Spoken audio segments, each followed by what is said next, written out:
नमस्कार, आपलं स्वयंपाकघर आणि आपण या माझ्या यूट्यूब चॅनलमध्ये तुमचं स्वागत आहे।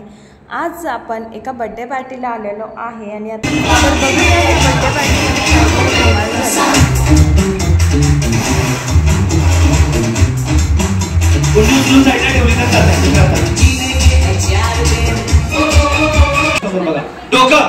लहान मुलांसाठी देखील खूप सुंदर अशा केक होत्या।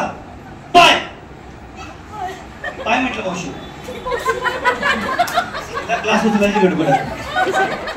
हां, डोकं गुडघा पाय डोकं गुडघा पाय डोकं पाय गुडघा। आता आपण बर्थडे गर्लची एंट्री करणार आहोत। खूप सुंदर पद्धतीने केलेली आहे।